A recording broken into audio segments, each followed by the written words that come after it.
2015ஆம் வருஷம் மும்பை ஒரு இளம் பெண் காணாம போறாங்க. அதுவும் ஒரு சாதாரண குடும்பம் இல்ல, ரொம்ப சக்தி வாய்ந்த ஒரு மீடியா குடும்பம் சம்பந்தப்பட்டிருக்கு. ஆனா இதுக்கு பின்னாடி இருந்த ஒரு உண்மை மொத்த இந்தியாவையுமே உலுக்கிடுச்சு. இது வெறும் கொலைக்கதை மட்டும் இல்ல, இது வஞ்சகம், மறைக்கப்பட்ட அடையாளங்கள், நம்பவே முடியாத அளவுக்கு சிக்கலான உறவுகளோட கதை. இன்னைக்கு இந்தியாவோட மிக கொடூரமான உண்மை குற்ற வழக்குகளில் ஒன்றான ஷீனாபோரா கொலை வழக்க ஆழமா பார்க்க போறோம். இந்த கேஸ்ல வர்ற ஒவ்வொரு திருப்பமும் நம்ம கற்பனைக்கு கூட எட்டாது. வெளிவரப்போற உண்மைகள் ஒரு குடும்பம் தங்களோட ரகசியங்களை காப்பாத்திக்க எவ்வளவு தூரம் வேணாலும் போவாங்கன்னு நமக்கு காட்டும். கடைசி வரைக்கும் பாருங்க, ஏன்னா நீங்க கொஞ்சம் கூட எதிர்பார்க்காத பல அதிர்ச்சிகள் காத்துட்டு இருக்கு. சரி, இந்த ரொம்பவே சிக்கலான கதைய நாம ஒன்னொன்னா பிரிச்சு பார்க்கலாம். மொத்தம் 6 முக்கிய கட்டங்களா இதை பார்க்க போறோம். ஒரு புதைக்கப்பட்ட ரகசியத்துல ஆரம்பிச்சு அது எப்படி வெளிச்சத்துக்கு வந்துச்சுன்னு பார்க்கலாம். வாங்க முதல் பகுதிக்குள்ள போலாம்.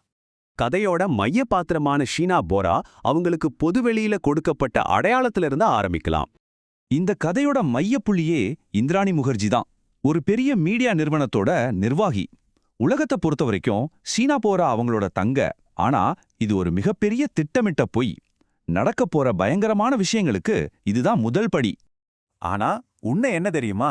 அது முற்றிலும் வேற. ஷீனா இந்திராணியோட தங்கை கிடையாது, அவங்களுடைய சொந்த மகள். ஆமாங்க, நீங்க கேட்டது கரெக்ட் தான். ஒரு தாய் தன்னோட சொந்த மகளையே தங்கைன்னு இந்த உலகத்துக்கு அறிமுகப்படுத்தியிருக்காங்க. இந்த 2 படங்களும் தான் இந்த வழக்கின் மொத்த முரண்பாட்டையும் காட்டுது. வெளியில பார்க்கறதுக்கு ஒரு சந்தோஷமான அக்கா தங்கை உறவு, ஆனா திரைக்கு பின்னால மறைக்கப்பட்ட ஒரு தாய் மகள் உறவு. இந்த ஒரே ஒரு பொய்ய வச்சுதான் ஒரு பெரிய சாம்ராஜ்யமும் ஒரு கொடூரமான குற்றமும் நடந்திருக்கு. இப்போ நம்ம எல்லாருக்குமே இந்த ஒரு கேள்விதான் வரும். ஒரு தாய் ஏன் தன்னோட சொந்த மகளையே மறைக்கணும்? வெறும் சமூக அந்தஸ்துக்காகவா, இல்ல இதுக்கு பின்னால இன்னும் மோசமான ரகசியம் ஏதாவது இருக்கா? இதுக்கான பதில் அதிகாரத்திலையும் அவங்க உருவாக்கின இமேஜ்லயும் தான் இருக்கு. இந்திராணி தன்னோட கடந்த காலத்தை, அவரோட முதல் திருமணத்தை, தன்னோட குழந்தைங்கள எல்லாத்தையும் முழுசா அழிச்சிட்டு ஒரு புது அடையாளத்தை உருவாக்கி வச்சிருந்தாங்க. அந்த பவர்ஃபுல்லான வாழ்க்கையை தக்க வச்சுக்க ஷீனாவோட உண்மையான அடையாளம் ஒரு பெரிய தடையா இருந்துச்சு. சரி, இப்போ கதையோட அடுத்த பெரிய சிக்கலுக்கு வருவோம். எல்லாத்தையும் அம்பலப்படுத்தக்கூடிய ஒரு காதல் உறவு. இந்த பொய்வலைக்குள்ளேயே ஒரு காதல் பூக்குது. ஷீனா இந்திராணியோட கணவர் பீட்டர் முகர்ஜியோட மகன் ராகுல் முகர்ஜிய காதலிக்கிறாங்க. இப்ப பாருங்க இந்த உறவு முறை எவ்ளோ சிக்கலா இருக்குன்னு. இதனால இந்த காதல் கதை ஒரு வெடிகுண்டு மாதிரி மாறுது. அப்படின்னா ஷீனா தன்னோட ஒன்றுவிட்ட சகோதரனையே காதலிச்சிருக்காங்க. இந்த உறவு மட்டும் கல்யாணம் வரைக்கும் போயிருந்தா இந்திராணி பல வருஷமா கட்டி காப்பாத்தின எல்லா பொய்களும் அம்பலமாகிடும். அதனால இந்த உறவை அவங்க ரொம்ப கடுமையா எதிர்த்தாங்க. இப்போ கதையோட அடுத்த கட்டம், ஷீனாவோட திடீர் மற்றும் மர்மமான மறைவு.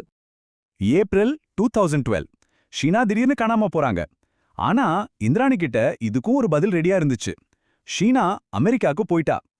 இந்த கதைய எல்லாரையும் நம்ப வைக்க ஷீனாவோட பேர்ல இருந்து ஃபேக்கான இமெயில்ஸ், மெசேஜஸ் எல்லாம் அனுப்பப்பட்டிருக்கு.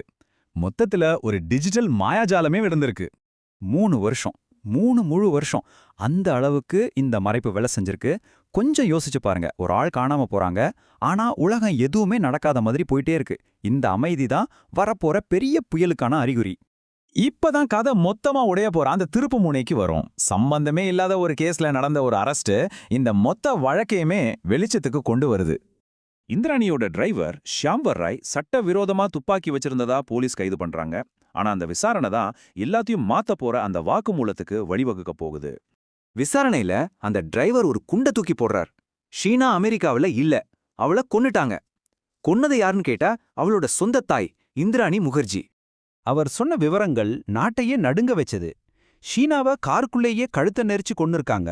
அவங்க உடலை ஒரு சூட்கேஸ்ல வச்சு ராய்காட் காட்டுக்குள்ள கொண்டு போய் பெட்ரோல் ஊத்தி எரிச்சிருக்காங்க. 3 வருஷமா புதைக்கப்பட்டிருந்த ஒரு கொடூரம் இது. அந்த வாக்குமூலத்துக்கு அப்புறம் இத்தனை நாளா கட்டப்பட்ட அந்த பொய்க்கோட்டை சரியா ஆரம்பிக்குது. இந்த கேஸு மீடியாவில் ஒரு பெரிய புயலே கிளப்புச்சு. பணக்கார வர்க்கத்தோட இருண்ட பக்கத்தை பத்தி நாடு முழுக்க மக்கள் பேச ஆரம்பிச்சாங்க. அந்த வாக்குமூலத்தை வச்சு இந்திராணி முகர்ஜிய போலீஸ் உடனே கைது பண்ணாங்க. அதுக்கப்புறம் இந்த சதியில அவருக்கும் தொடர்பு இருக்கலாம்னு சந்தேகப்பட்டு அவரோட கணவர் பீட்டர் முகர்ஜியும் கைது செஞ்சாங்க. இந்த மொத்த விசாரணையிலையும் பொதுமக்களையும் மீடியாவையும் ஒரு கேள்வி விடாம துரத்துச்சு. ஒரு தாய் எப்படி தன் சொந்த குழந்தைக்கு இதையெல்லாம் செய்ய முடியும்? சரி, இப்ப இந்த வழக்கின் தற்போதைய நிலை என்ன, இதோட தாக்கம் என்னன்னு பார்க்கலாம். முடிவா பார்த்தா இது வெறும் ஒரு கொலை வழக்கு மட்டும் இல்ல, அதிகாரம், அந்தஸ்து, இமேஜ் இது மேல இருக்கிற வெறியோட இருண்ட பக்கத்தை இது வெளிச்சம் போட்டு காட்டுது. பொய்கள் மேல கட்டப்பட்ட ஒரு வாழ்க்கை எவ்வளவு ஆபத்தானதுங்கிறதுக்கு இது ஒரு பெரிய எச்சரிக்கை. பல வருஷ சிறைவாசத்துக்கு பிறகு இந்திராணி முகர்ஜி இப்ப ஜாமீன்ல வெளியில இருக்காங்க. வழக்கு இன்னமும் முடியல. அப்போ உண்மையான நோக்கம் என்னவா இருக்கும்? இது கட்டுப்பாட்டுக்காக திட்டமிட்டு செய்யப்பட்ட கொலையா, இல்ல இன்னும் வெளியே வராத இருண்ட ரகசியங்கள் நிறைய இருக்கா? நீங்க என்ன நினைக்கிறீங்கன்னு உங்க கருத்துக்களை கமெண்ட்ல சொல்லுங்க. இது மாதிரி இன்னும் நிறைய உண்மை குற்றக்கதைகளை தெரிஞ்சுக்க சப்ஸ்கிரைப் பண்ணுங்க.